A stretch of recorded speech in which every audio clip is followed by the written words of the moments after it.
Hola, ¿qué tal? Soy el profesor Alexander Vargas del Departamento de Biología de la Universidad de Chile y les voy a mostrar esta presentación que les preparé sobre la evolución de los dinosaurios, para que nos hagamos una idea de qué cosas podían llegar a ser los dinosaurios a partir de orígenes relativamente humildes. Así que vamos a compartir pantalla.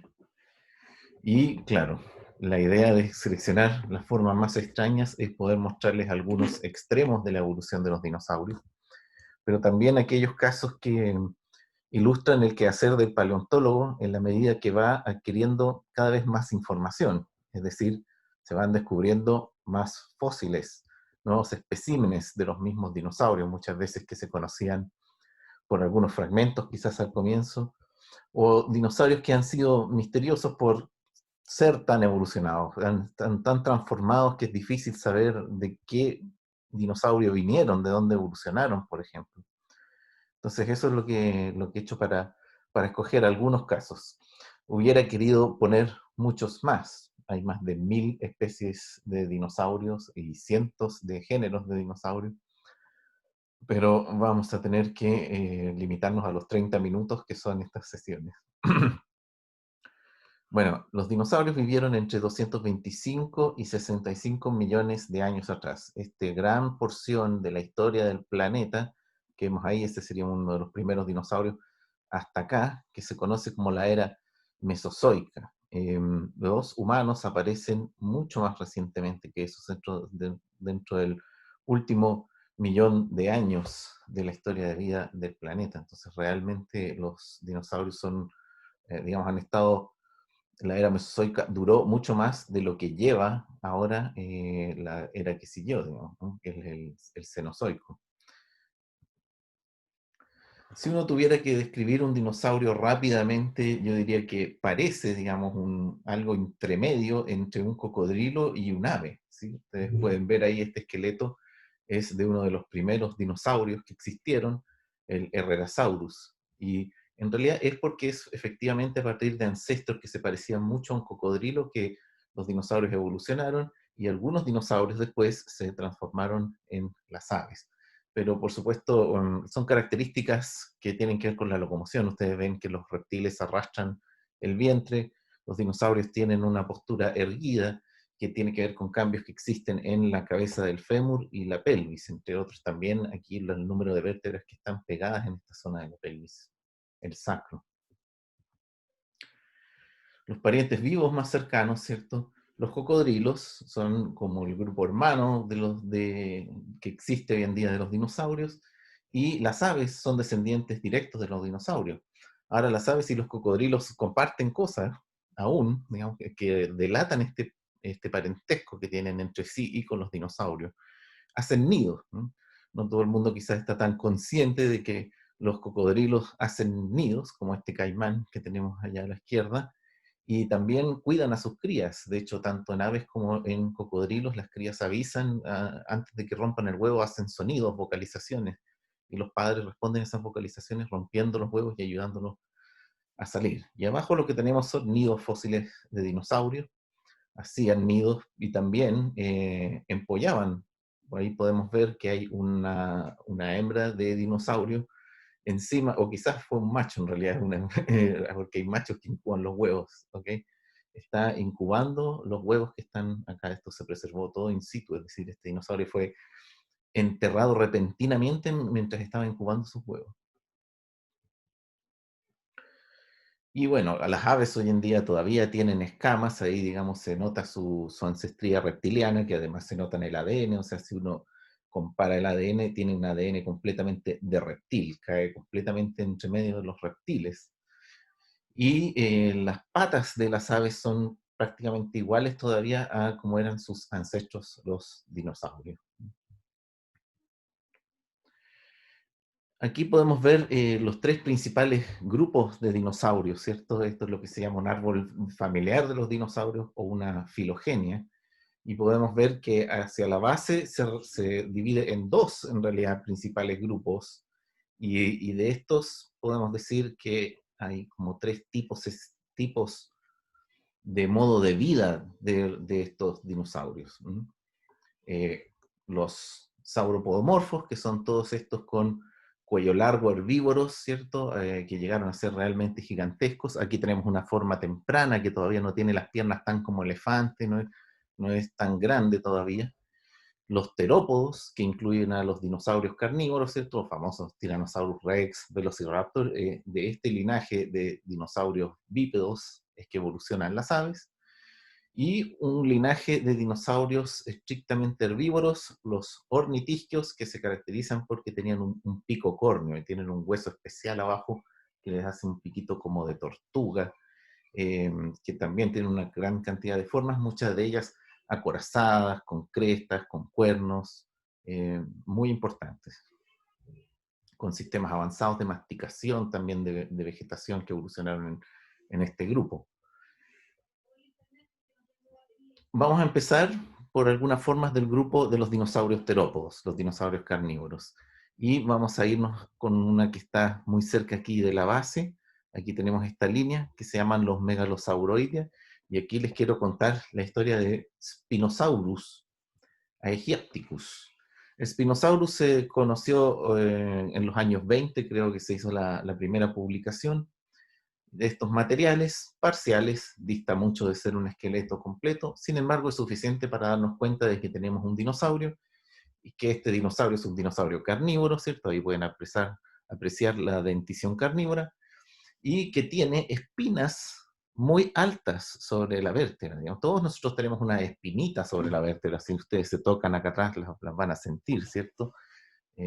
Pero esta espina en este dinosaurio es una cuestión muy alta. Entonces tenemos unas espinas saliendo de la espalda que son muy particulares. Eh, Desafortunadamente, estos restos fueron destruidos durante la Segunda Guerra Mundial.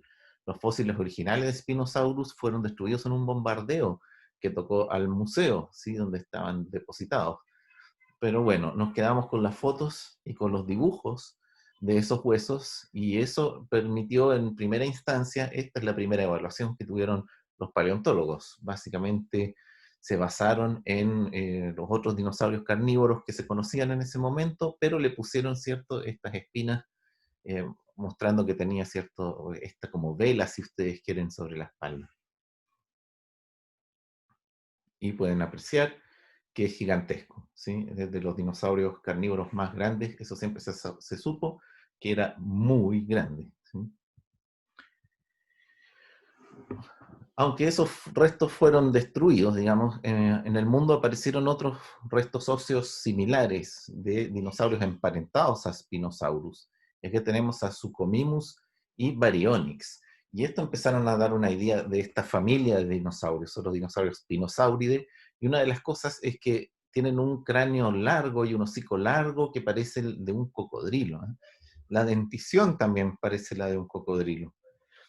Eso llevó inmediatamente a que algunos paleontólogos especularan de que este dinosaurio comía peces, al igual que un cocodrilo. También algo interesante, el dedo 1 de la mano tenía una garra notablemente desarrollada. Ahí tenemos la garra de Baryonyx, ¿cierto? Que fue descrito en el año 1986, cuando yo era un niño. Fue algo muy emocionante, un dinosaurio muy raro, con cara de cocodrilo, con una garra gigante en la mano. Y eso también algunos dijeron que podía usar esa garra para cazar peces en el río, digamos, de manera parecida como un oso usa las garras, digamos. Ahora, durante el año 2014 y ahora en 2020 se hicieron una serie de publicaciones importantes sobre nuevos materiales del original dinosaurios, Spinosaurus de Egipto, Spinosaurus aegypticus. También en Marruecos se han encontrado restos de este animal, y han aparecido muchos más restos, afortunadamente. O sea, lo perdido en la guerra, digamos que se ha recuperado. Se encontraron más materiales de Spinosaurus, y ahí está el paleontólogo Nizar Ibrahim, que fue quien lideró estos estudios. Y en una primera tanda, la de 2014, se dieron a conocer muchos más restos de este animal, ¿cierto? Ahí podemos ver en rojo, podemos ver todo lo que ya se conoce de esta especie. Hartos más elementos de lo que teníamos, se confirma, ¿cierto? La cara de cocodrilo, que es típica para familia de dinosaurios, pero las sorpresas más significativas tienen que ver con lo cortas que son las patas traseras, muy cortas para un dinosaurio de los terópodos, de los dinosaurios carnívoros. Normalmente ellos tienen patas traseras mucho más largas. Y eso llevó a algunos incluso a pensar que este dinosaurio podía apoyarse sobre, porque también es muy largo, entonces su centro de gravedad es completamente distinto a los dinosaurios normales, mucho más hacia adelante. Y algunos dicen, bueno, se tiene que haber sido capaz de, tiene que haberse apoyado sobre las manos, quizás como un gorila, ahí lo puso en esta reconstrucción, ¿cierto? Apoyándose sobre los nudillos, con esa anatomía tan extraña que tiene. Pero otra opción es que pasaba en el agua, ¿no? ¿Ah? Que era un animal predominantemente acuático. Muchos animales hoy en día pasan más tiempo en el agua que afuera, aunque sean capaces de estar en ambos medios. Por ejemplo, los osos polares, ¿cierto? Pasan más del 80% de su tiempo dentro del agua. Y Spinosaurus entonces se propuso que podía estar predominantemente viviendo de manera acuática. Y esto es interesante. Primero uno puede decir, ¿es ecológicamente viable? Dinosaurios carnívoros tan grandes generalmente se encuentran en ecosistemas donde la presa más evidente son otros dinosaurios.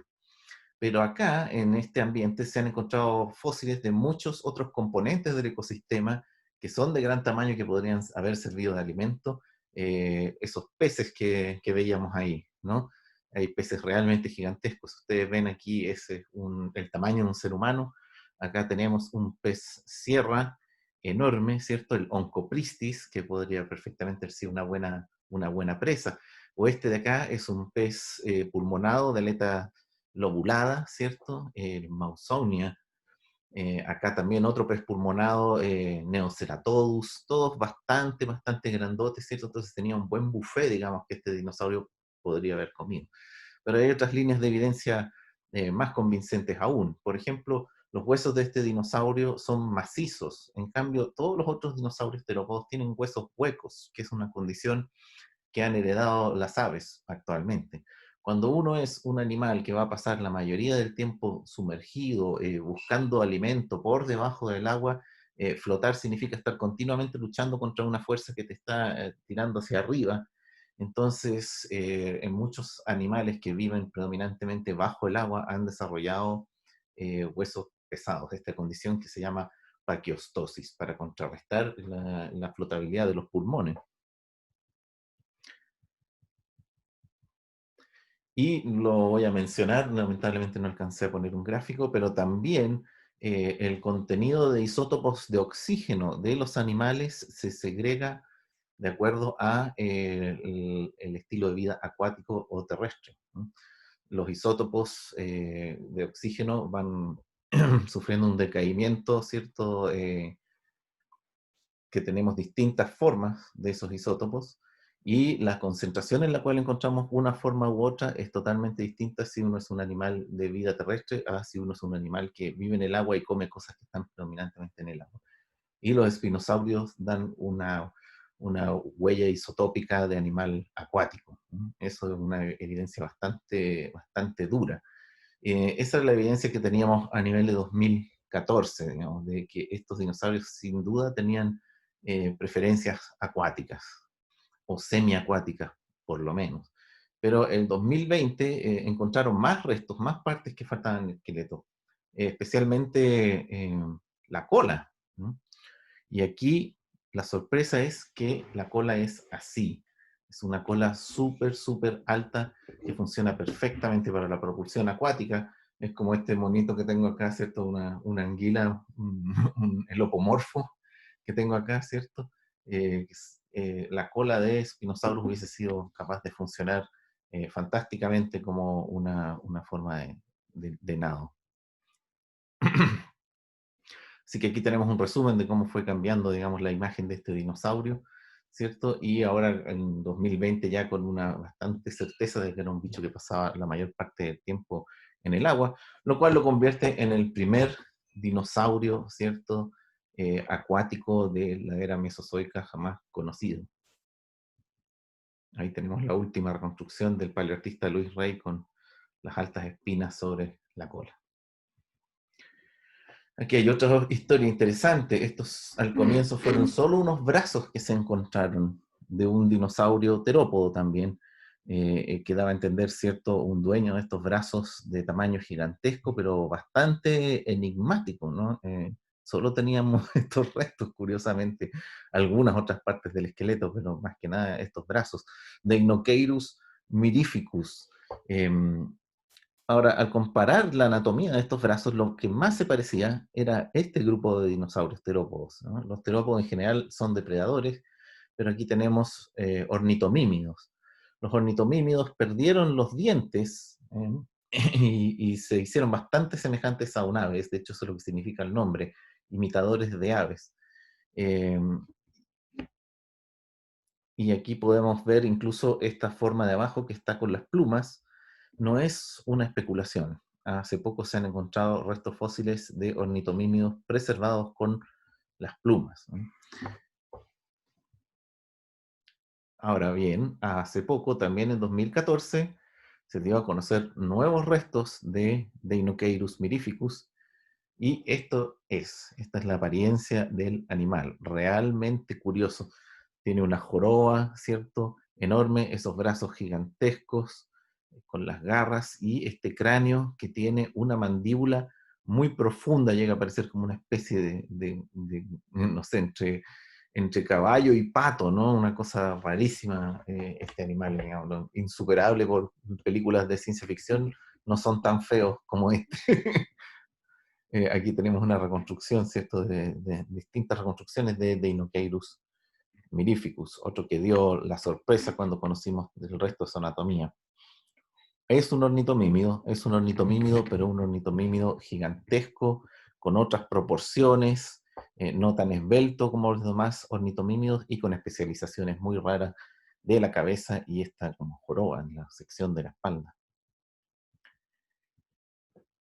Acá otro caso interesante, Cericinosaurus. Observen el tamaño de esa garra.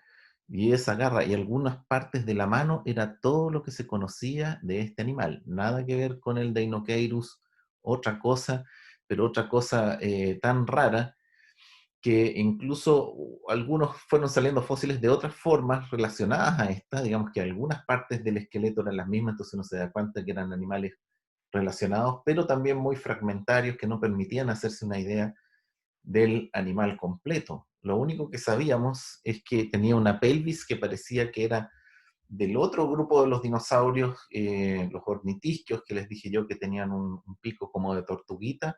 La pelvis parecía ser de ornitisquio. Habían también características del tobillo y la pata también, nada de eso típico para los dinosaurios terópodos.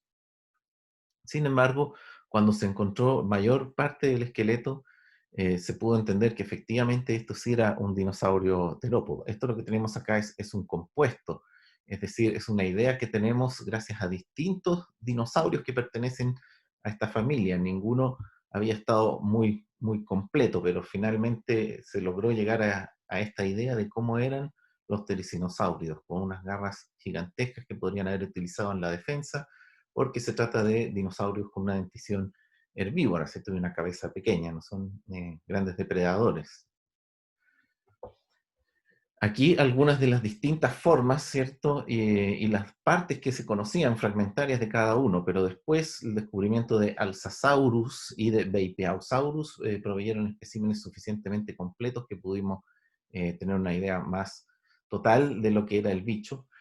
Y sobre su posición evolutiva se entendió que ya eran dinosaurios terópodos, o sea, que habían evolucionado a partir de los carnívoros y se habían evolucionado una dentición herbívora a partir de una dentición carnívora. Es distinto al caso de los ornitomímidos que perdieron los dientes. Estos evolucionaron los dientes distintos que son herbívoros, pero este fósil de acá, Yanchuangosaurus, permite efectivamente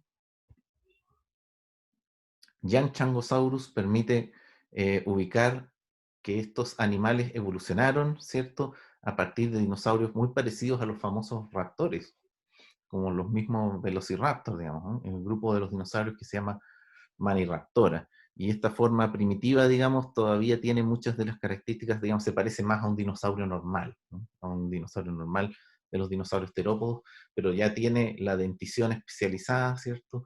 Y otros rasgos que nos dicen que se está transformando en uno de estos tericinosaurios.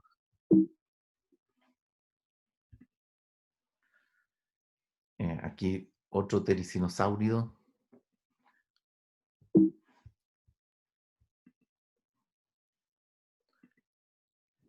Y acá tenemos otra familia de dinosaurios muy extraños que quería compartir con ustedes.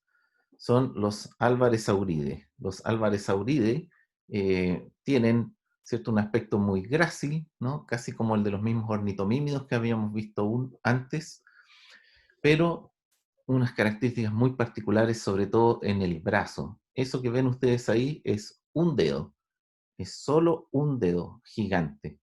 Lo que tienen acá es el pecho osificado.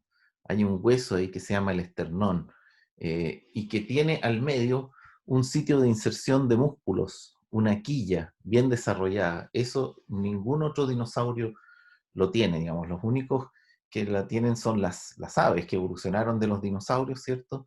Pero dentro de los dinosaurios no avianos, solo estos tienen un esternón completamente osificado en una placa que tiene una quilla para la inserción de músculos, para estos brazos que tienen también sitios de inserción muy grandes de musculatura, acá y acá, también un codo muy bien desarrollado, el que vemos acá está construido, pero el del otro lado está completo, con este proceso que se llama olecranón, muy formado, y un solo dedo, como digo, monodáctilo, un solo dedo muy gordo, esa es la falange proximal, ¿cierto?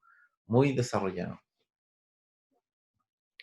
Y otra cosa digna de mención, el cráneo de estos animales tiene una casi ausencia de dientes, son unos dientes muy, muy pequeñitos, restringidos a los extremos más distales, y una mandíbula extraordinariamente delgada y extraordinariamente débil también, ¿ok? No está rompiendo ningún cráneo con eso.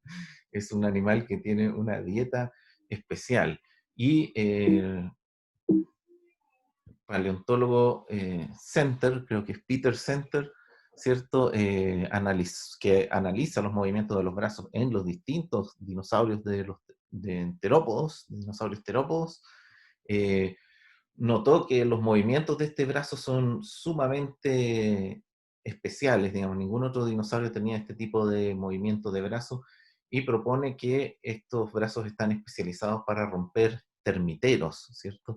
Y eso explicaría la mandíbula también muy delgada, porque los animales, que sucede también en muchos otros animales que comen pequeños insectos, tienen mandíbulas que no necesitan ser muy poderosas y también ocurre la pérdida de la dentición. Los osos hormigueros, por ejemplo, actuales no tienen ninguna dentición. Entonces, ¿qué es lo que tenemos entonces? Un pequeño dinosaurio que parece un pajarito, pero es en realidad como un hormiguero. Una cosa muy extraña, los Alvarezsauridae. Y la evolución de los Alvarezsauridae también se ha esclarecido bastante con fósiles como este de acá, Aploqueirus, que se parece mucho más a un dinosaurio normal.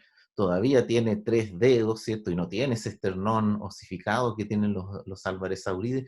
Sin embargo, en su mano podemos ver, ¿cierto?, que los otros dedos ya empiezan a hacerse bastante delgados y que este dedo se hace proporcionalmente mucho más importante que los otros dos. O sea, algunas de las especializaciones y también en el cráneo, la dentición empieza a ser bastante más reducida que lo que sería en un dinosaurio normal. Es decir, es una forma evolutiva transicional, Aploqueirus. Bueno, quería comentarles también de las transformaciones. Aquí nadie se libra de los avances de la ciencia, ¿cierto? Y en este caso tenemos la visión que tenían los antiguos paleontólogos retratada en este cuadro, de que en realidad los dinosaurios eran más comparables a un cocodrilo que a un ave. Si los íbamos a comparar, preferían hacerlo con escamas, ¿cierto? Con una apariencia más reptiliana. Sin embargo, han aparecido fósiles de la familia de los tiranosauridae, como este animal que llamaron Eutyrannus. Es un esqueleto, como ustedes ven, fantástico, ¿no? Este es un animal de como unos 7 metros de largo, no tan grande como un tiranosaurio que tiene casi 15, pero este es bastante grande.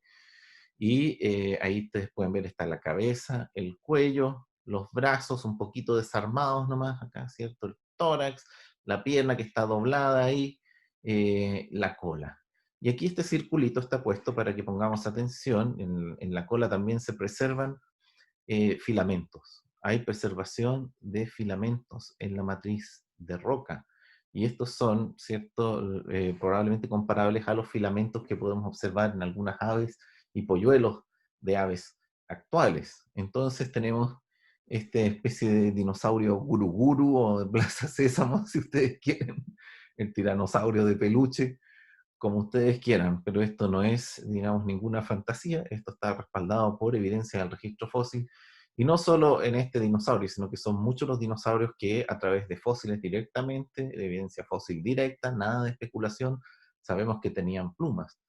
También tenemos muchos fósiles que son transicionales en su esqueleto hacia las aves, ¿no? Y que van documentando en realidad paso a paso cómo fue que cada característica esquelética de las aves se fue adquiriendo de a poco a partir de la condición que había en dinosaurios. De hecho, se ha dicho que esta es una de las transiciones evolutivas grandes, mejor documentada del registro fósil. Hay muchos, sobre todo de China. Desde China se han encontrado muchos dinoaves, dinosaurio aves, emplumadas. Digamos, por eso me gusta resaltar eso de que las aves en realidad, de un punto de vista científico, son dinosaurios, ¿no? Porque descienden de un tipo específico de dinosaurio, entonces son un tipo de dinosaurio, ¿no? Así como nosotros somos mamíferos y somos primates, un tipo, ¿okay? Ahí dentro de los primates está el ser humano, lo mismo sucede con los dinosaurios, están clasificadas las aves dentro de los dinosaurios. Por sus venas corre sangre de dinosaurio, no importa que se hayan transformado mucho, ¿cierto? Las plumas y que hayan aumentado sus cerebros, ¿no? Entonces, eso nos lleva a reevaluar, porque en ciencias, digamos, todas las aves son dinosaurios, así de simple.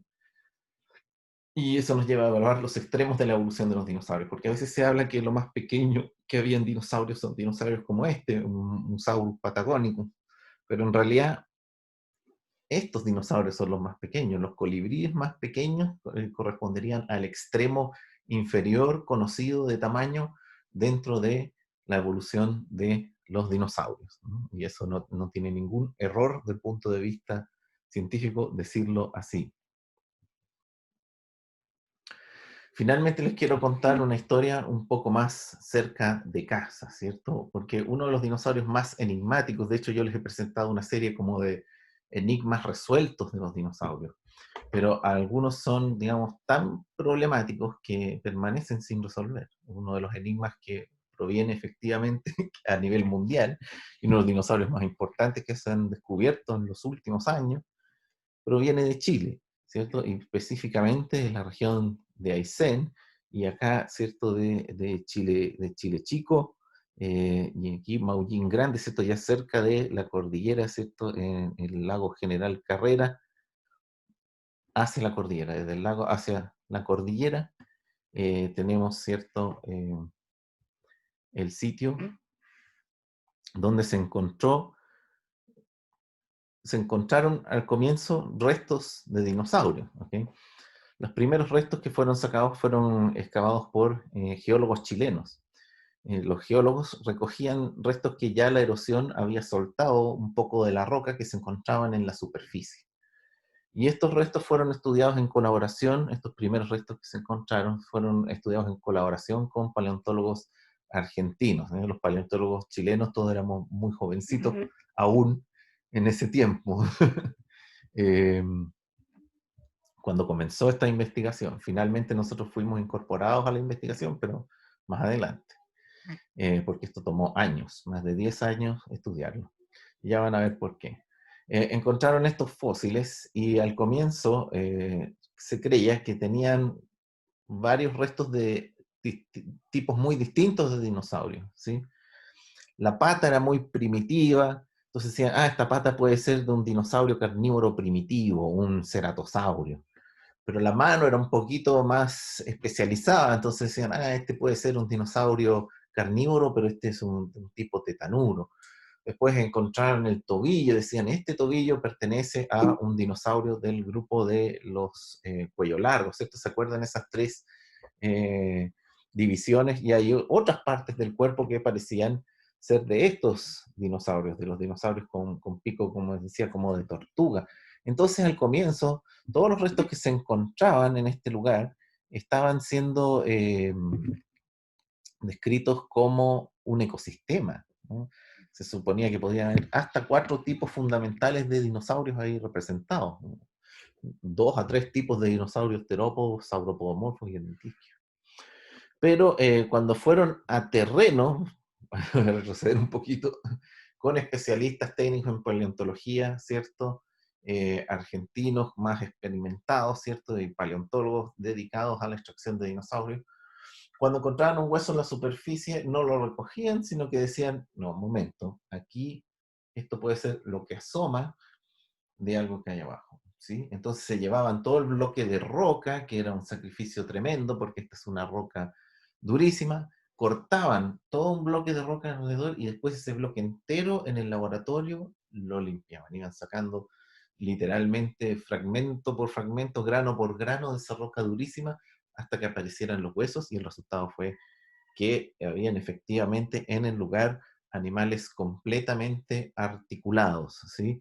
Esto que tiene acá es un brazo, esto es otro brazo, aquí está la columna vertebral, las escápulas, el cuello, hay unos fragmentos del cráneo, estas son las piernas que se proyectan hacia atrás, parte de la cola, por ejemplo, este es un espécimen tremendamente completo de un Chilesaurus juvenil. Los Chilesaurus que se encontraron, de hecho, se encontraron restos que corresponden aproximadamente unos 12 especímenes y de distintas edades y distintos tamaños, ¿eh? Los Chilesaurus más grandes habrían sido, digamos, como el porte de un burro, una cosa así, ¿no?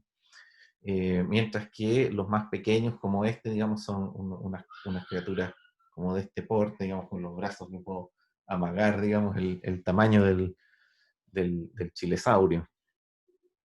Eso es muy inusual.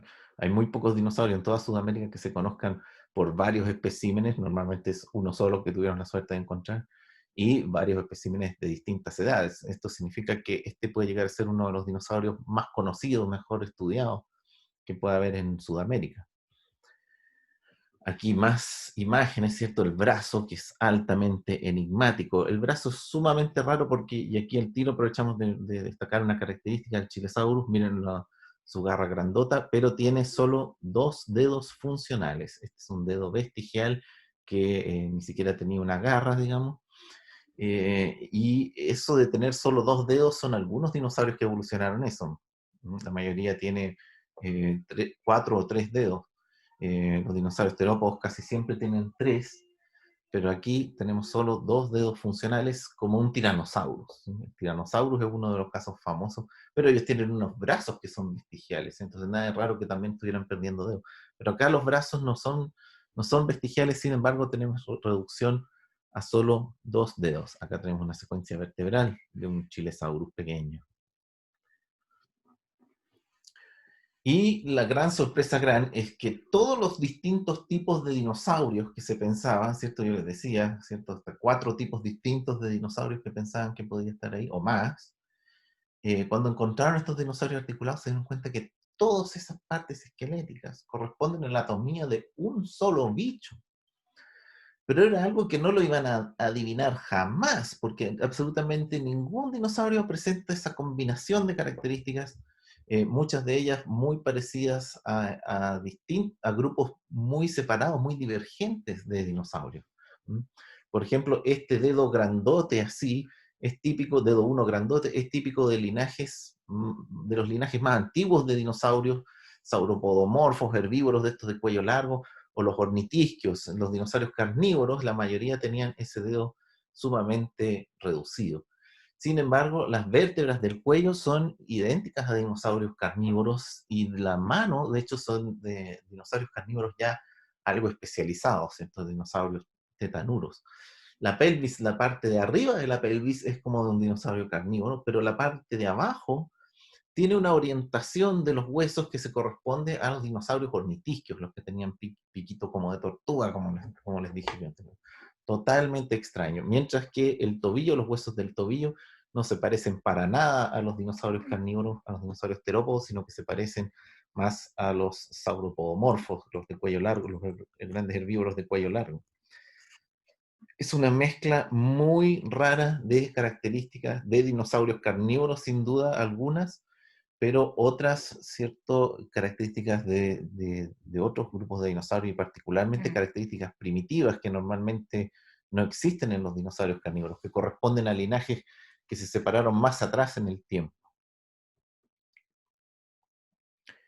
Por eso es que el Chilesaurus ha sido nombrado como algunos dicen, ¿cierto?, el ornitorrinco de los dinosaurios. Ustedes saben que el ornitorrinco presenta características muy extrañas, como poner los huevos, que ningún otro mamífero actualmente pone huevos. Eso es una característica primitiva, pero también tiene características especializadas, como esa cola como de castor que tiene, ese pico como de pato. Entonces Chilesaurus se ha ganado un lugar como un dinosaurio enigmático, que efectivamente todavía no se ponen de acuerdo a cuál de los tres grupos principales de dinosaurios pertenece. Digamos. Existe la propuesta de los tres, de los cuellilargos herbívoros, de los carnívoros y también de los de piquito de tortuga, sauropodomorfos, terópodos y ornitisquios. Y esto hace que, de hecho, algunos han propuesto que Chilesaurus está muy cerca del origen de los dinosaurios y por eso tiene una mezcla de características tan impresionante, que sería como de los primeros, de los linajes más antiguos de dinosaurios herbívoros que evolucionaron a partir de formas carnívoras.